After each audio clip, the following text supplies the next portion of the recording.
Hello friends, I welcome you all to my channel EZ classes. आज के हमारे lecture में we are going to study exercise 2.2 of polynomials chapter class 9th CBSE board. तो let's start. Question number 1, find the value of the polynomial 5x minus 4x square plus 3 at first x equal to 0, next x equal to -1 and third x equal to 2। तो let's start how it is done। See, तो first question 5x minus 4x square plus 3, this is our given polynomial. ये हमें given polynomial है, तो हमें इसकी value find करनी है at x equal to 0, x equal to -1 and x equal to 2। तो आप इसको लिखोगे कैसे? आप लिखोगे लेट px, पहले आप पॉलिनोमियल का नाम लिखोगे और किस वेरिएबल में है वो लिखोगे, मतलब उसका रिप्रेजेंटेशन करोगे। तो let px is equal to 5x minus 4x square plus 3। सबसे पहले आपको ये करना है। उसके बाद आप लिखोगे at x equal to 0, x equal to जब 0 पुट करोगे तब पॉलिनोमियल की क्या वैल्यू होगी आपको वो फाइंड करनी है। तो वो हो जाएगा p0। देखो x की जगह आपने 0 रखा तो p0 आप फाइंड करोगे, मतलब पॉलिनोमियल की value at x equal to 0। p0 का मतलब होता है पॉलिनोमियल की value at x equal to 0 या at variable is equal to 0, जो भी वेरिएबल यूज हो रहा है। तो जब आपने 0 रखा तो ये हो जाएगा 5 into 0 minus 4 into 0 square plus 3। तो जब इसको सॉल्व करोगे दिस इज 0, ये भी 0 हो जाएगा and final answer comes out to be 3। ठीक है, तो उसी तरह सेकंड पार्ट आप खुद से कर सकते हो। x इक्वल टू -1 जब पुट करोगे एट x इक्वल टू -1 तो p-1 की वैल्यू किस तरह से आएगी? 5 इंटू सिर्फ वेरिएबल की जगह पे -1 रखना है। तो ध्यान रखो जब भी ऐसा होता है तो आप ब्रैकेट का इस्तेमाल करते हो। तो 5 इंटू -1 माइनस 4 इंटू -1 का होल स्क्वायर, ठीक है, एंड प्लस 3। तो जब इसको सॉल्व करोगे ये आएगा -5 -1 का square is +1 into 4 and minus का साइन तो है +3। तो ये हो जाएगा -9 प्लस 3 दैट इज -6। तो -6 इज आर सेकेंड आंसर। ठीक है, तो इसी तरह अब आप थर्ड पार्ट कर सकते हो एट x इक्वल टू 2। तो यहां पर हमने अपना फर्स्ट आंसर कंप्लीट कर लिया। चलते हैं हम अपने सेकेंड आंसर पर। Answer number second, find p0, p1, p2 for each of the following polynomials. अब जो आपको पॉलिनोमियल्स दे रखे हैं इनके लिए आपको p0, p1 एंड p2 तीनों चीजें फाइंड करनी है। ठीक है, तो एक फर्स्ट पॉलिनोमियल हम उठाते हैं py, और ये कितना दे रखा है? y square minus y plus 1। अब ये पॉलिनोमियल है इन वेरिएबल y, इसलिए हमने py लिखा है। ठीक है, p is the name of polynomial and y is the variable used in that polynomial. तो py कितना दे रखा है हमें? y square minus y plus 1, और इसकी वैल्यू फाइंड करनी है हमें at y is equal to 0, क्योंकि वेरिएबल 0 है। दैट इज हमें p0 फाइंड करना है। तो ये कितना आ जाएगा? 0 का square minus 0 plus 1 comes out to be 1। ठीक है, नेक्स्ट हमें क्या फाइंड करना है? p1 फाइंड करना है। तो वेरिएबल y की जगह पर 1, तो 1 का स्क्वायर -1 प्लस 1, तो ये हो जाएगा 1 - 1 is 0 and plus 1 is the final answer. Third part इसी तरह आप p2 भी फाइंड कर लोगे फॉर दिस पॉलिनोमियल। इस क्वेश्चन में आपको क्या करना है? हर पॉलिनोमियल के लिए ये तीनों चीजें निकालनी है, p0, p1 और p2। ठीक है, तो फर्स्ट क्वेश्चन हो गया। सेकंड क्वेश्चन भी बहुत इजी है। यहाँ पे वेरिएबल t है, आपको t की जगह पर 0, 1 और 2 रखना है। ठीक है, third variable px equal to x cube, यहाँ पर आपको x की जगह पर एक बार 0, एक बार 1, एक बार 2 रखना है। बहुत इजी, सेम मेथड से आप कर लोगे। फोर्थ पार्ट में आपको करके दिखा देता हूँ। Fourth part of this second question, px हमें दे रखा है x minus 1 into x plus 1। ठीक है, तो इसके लिए सबसे पहले आपको निकालना है p0 मतलब x की जगह पे 0 रख दो, तो ये हो जाएगा 0 - 1 एंड दूसरे ब्रैकेट में 0 + 1। तो 0 इंटू -1, सॉरी 0 - 1 बचेगा -1, और यहाँ कुछ नहीं है। दोनों ब्रैकेट के बीच में जब कुछ नहीं होते तो हम मानते हैं कि मल्टीप्लाई होता है। ठीक है, तो मल्टीप्लाइड बाय 0 + 1 इज +1, तो this gives out to be -1 is your first answer. ठीक है ना, p0 का आंसर। नेक्स्ट इसमें हम कर रहे हैं p1 अब जब रखोगे तो ये हो जाएगा 1 - 1 और 1 + 1। पॉलिनोमियल हमारा ध्यान से देखो ये है P x equal to x minus one और एक्स प्लस वन। तो जब एक्स की जगह पे वन रखना है तो पी वन हो जाएगा वन माइनस वन एक ब्रैकेट में और दूसरे ब्रैकेट में वन प्लस वन।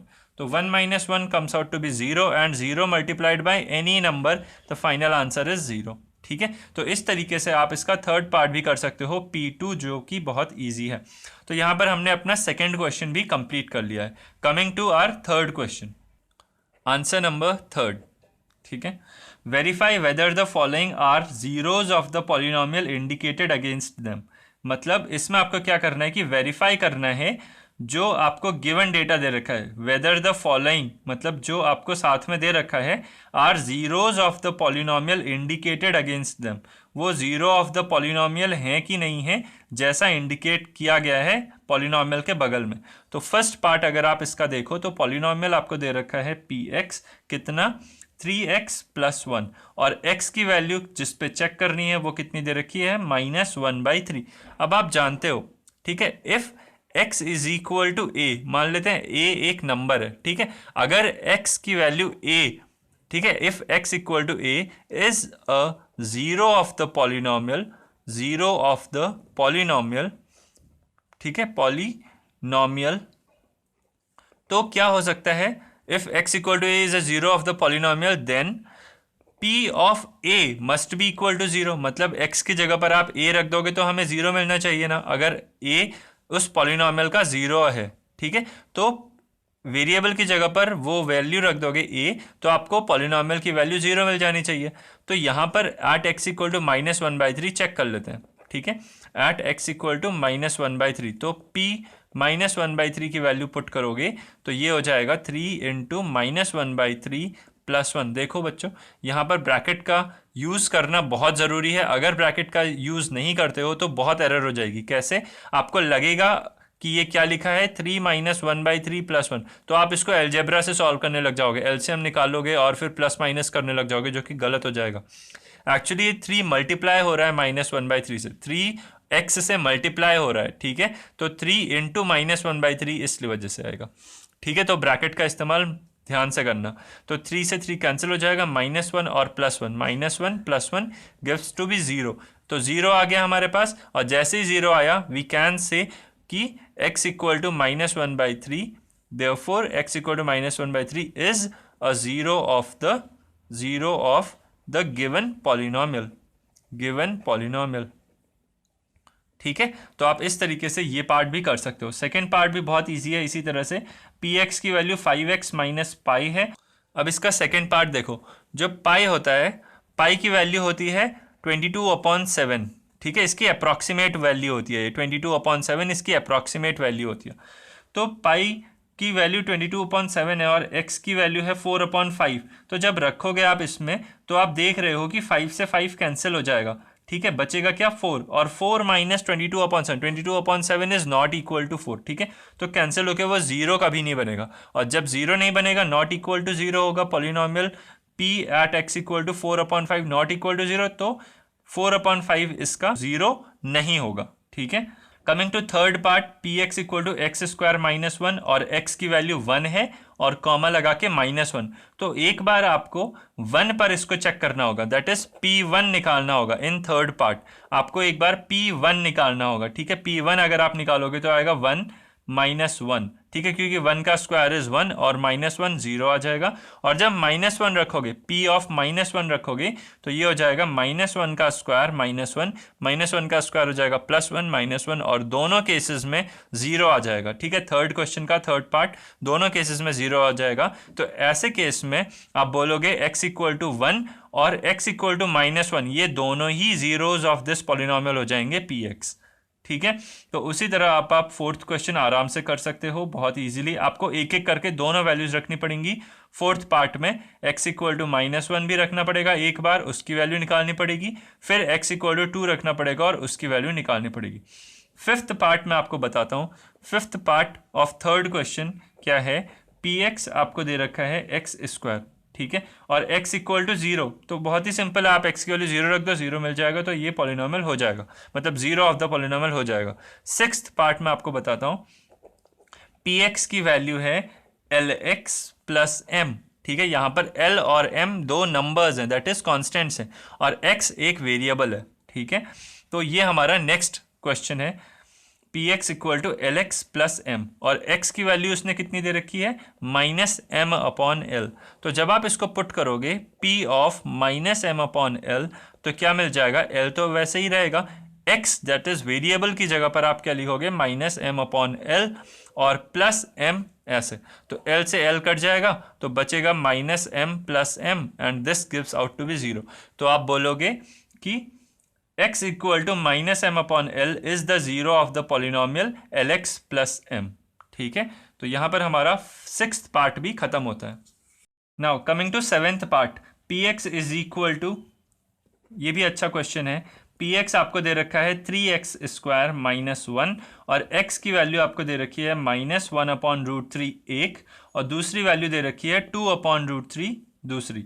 ठीक है, तो देखो बहुत ही इजी है, ये भी मुश्किल नहीं है, मैं एक पार्ट के लिए करके दिखाता हूँ। मतलब at x equal to minus 1 upon root 3 पर इसकी वैल्यू क्या होगी।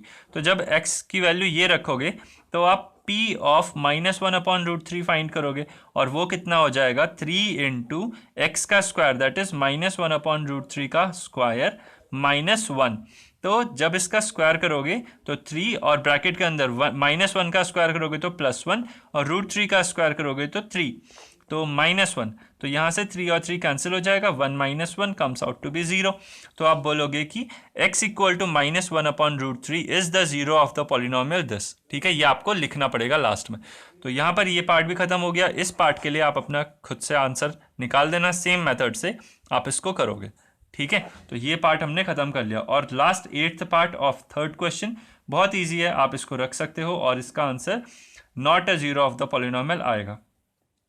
Now coming to 4th question. ठीक है, coming to 4th question, find the zeros of the polynomial in each of the following cases. अब इस बार आपको क्या करना है, जीरो फाइंड करना है। लास्ट क्वेश्चन में आपको चेक करना था कि क्या जो आपको गिवन डेटा दे रखा है वो आपके गिवन पॉलिनोमियल का जीरो है कि नहीं है।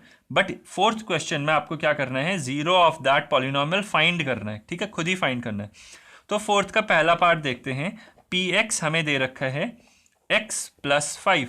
तो बहुत ही सिंपल है, मतलब आप लिखोगे if x equal to A is, नहीं इफ नहीं, आप ये लिखोगे x equal to A is said to be zero of this polynomial, zero of this polynomial, zero of this polynomial if P A gives 0। अगर P A 0 हो गया तब आप बोलोगे कि वो वाला वैल्यू ऑफ x या variable is called the zero of this polynomial. तो फर्स्ट क्वेश्चन में क्या है, पी एक्स की वैल्यू x प्लस 5 है और आपको 0 निकालना है, मतलब एट 0 निकालना है, मतलब वो वैल्यू ऑफ x निकालनी है जहां पर पी एक्स इक्वल टू 0 हो जाए। तो अब पी एक्स की वैल्यू 0 कब हो जाएगी, जब पी एक्स कितना है, x प्लस 5 है, इसकी वैल्यू 0 हो जाएगी।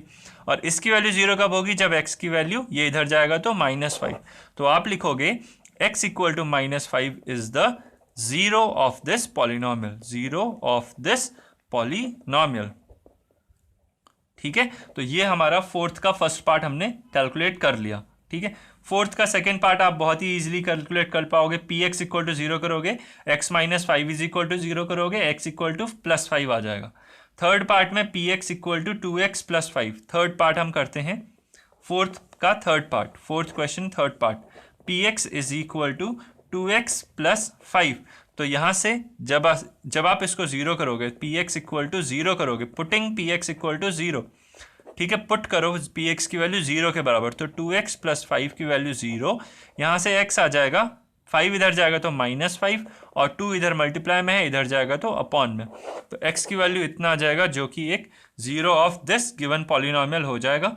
4th का थर्ड पार्ट भी हमने कर लिया। 4th पार्ट बहुत ईजी है और 5th पार्ट भी बहुत ईजी है। 5th पार्ट में आपको करके दिखाता हूँ। पी एक्स की वैल्यू है 3x, तो देखो पी एक्स को आपको करना है 0। जब आपने पी एक्स को करा 0 तो इसके मतलब 3x की वैल्यू 0, जब 3x की वैल्यू 0 आ गई इसका मतलब x की वैल्यू 0 आ गई। तो x equal to 0 is the zero of this polynomial, आप ये कह सकते हो। ठीक है, तो 4th का 5th पार्ट भी हमने कर लिया। अब फोर्थ का सिक्स्थ पार्ट देखो, P X is equal to A X. यहाँ पर ए जीरो नहीं है, अब ए जीरो नहीं है, ये पार्ट मैं आपको थोड़ा सा बता देता हूँ, ये भी बहुत इजी है। Sixth part P X is equal to A X और एक कंडीशन दे रखी है कि ए जीरो नहीं है। अब आप देखो सेम तरीका, आपको जीरो ऑफ दिस पॉलिनोमियल निकालनी है तो पी एक्स को जीरो कर दो, तो putting P X is equal to zero, put P x equal to zero, आप लिखोगे ए एक्स की वैल्यू जीरो। अब देखो A X equal to zero का मतलब क्या है, यहाँ पे दो चीज़ें हैं जिनको आपस में मल्टीप्लाई किया जा रहा है और जीरो आ रहा है। जब भी आप दो चीज़ों को मल्टीप्लाई करते हो और आंसर जीरो आता है, इसका मतलब क्या होता है, या तो ये जीरो हो, ठीक है, तो zero into any number is zero, या तो ये जीरो हो और ये जीरो ना हो, ठीक है, जैसे 2 इंटू जीरो इज जीरो और 0 इंटू 5 इज जीरो, ठीक है, या तो ये जीरो हो या फिर ये जीरो हो, ठीक है ना, कोई भी एक उसमें से एटलीस्ट वन, कम से कम एक उसमें से जीरो होना ही चाहिए। बट उसने क्या बोल दिया कि ए तो कभी जीरो हो ही नहीं सकता, ये गिवन कंडीशन उसने दे दी। तो जब ए कभी जीरो नहीं हो सकता लेकिन आंसर जीरो आ रहा है और इनका प्रोडक्ट जीरो हो रहा है, तो इसका मतलब एक्स ही जीरो होगा, ठीक है। तो आप लिखोगे the only possible value is the only possible solution, ठीक है, या zero of this polynomial is x equal to zero, X zero होना चाहिए बिकॉज ए जीरो तो नहीं हो सकता, ठीक है। तो यहां पर हमने सिक्स्थ पार्ट भी कर लिया। अब सेवेंथ पार्ट आप देख लो, इसी फोर्थ क्वेश्चन का लास्ट क्वेश्चन है इस एक्सरसाइज का। पी एक्स की वैल्यू हमें दे रखी है सी एक्स प्लस डी और बोल रहे हैं सी जीरो नहीं है और सी और डी रियल नंबर्स हैं, ठीक है, तो रियल नंबर्स हैं और सी जीरो नहीं है, मतलब सी जीरो नहीं है, ठीक है। तो जब पी एक्स को आप जीरो करोगे, बिकॉज आपको जीरो फाइंड करना है, तो to find zero of the polynomial you have to put the polynomial as zero, ठीक है, पॉलिनोमियल को जीरो से इक्वेट करते हो, तो जब इसको जीरो रखोगे तो सी एक्स प्लस डी की वैल्यू जीरो आ जाएगी, यहाँ से एक्स की वैल्यू आ जाएगी माइनस डी अपॉन सी, तो ये हमारा रूट हो जाएगा या जीरो ऑफ दिस पॉलिनोमियल हो जाएगा। अब इसमें इस कंडीशन का क्या रोल है आप ये देख लो। अगर c जीरो हो जाता, अगर c जीरो हो जाता, देखो मैं एक कंसेप्ट बता देता हूँ, एनी नंबर जब आप जीरो से डिवाइड करते हो, कोई भी नंबर को जीरो से डिवाइड करते हो तो वो नॉट डिफाइंड हो जाता है, मतलब वो डिफाइन ही नहीं किया जा सकता कि उसका आंसर क्या आएगा, ठीक है। देखो zero divide by any number gives zero, zero को अगर आप किसी नंबर से डिवाइड करते हो तो आपको आंसर हमेशा जीरो मिल जाता है।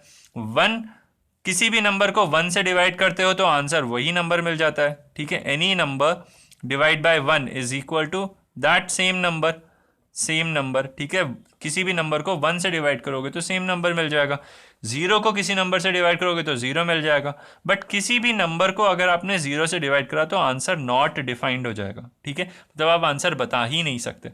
तो अब इसको देखो, अगर सी जीरो हो जाता तो ये x की वैल्यू तो नॉट डिफाइंड आ जाती, और इस वजह से कि ये ना हो इसलिए उसने बोला कि c जीरो नहीं हो सकता, c जीरो नहीं हो पाएगा तो ये नॉट डिफाइंड आंसर नहीं होगा, ये एक रियल नंबर में आंसर देगा, बिकॉज दो रियल नंबर्स का डिवीजन एक रियल नंबर आंसर देता है, ठीक है। तो यहाँ पर हमने एक्सरसाइज 2.2 कंप्लीट कर ली हमारा इस चैप्टर का, ठीक है। तो इस लेक्चर में बस इतना ही, मिलते हैं हम लोग नेक्स्ट लेक्चर में। तो thank you very much, have a nice day.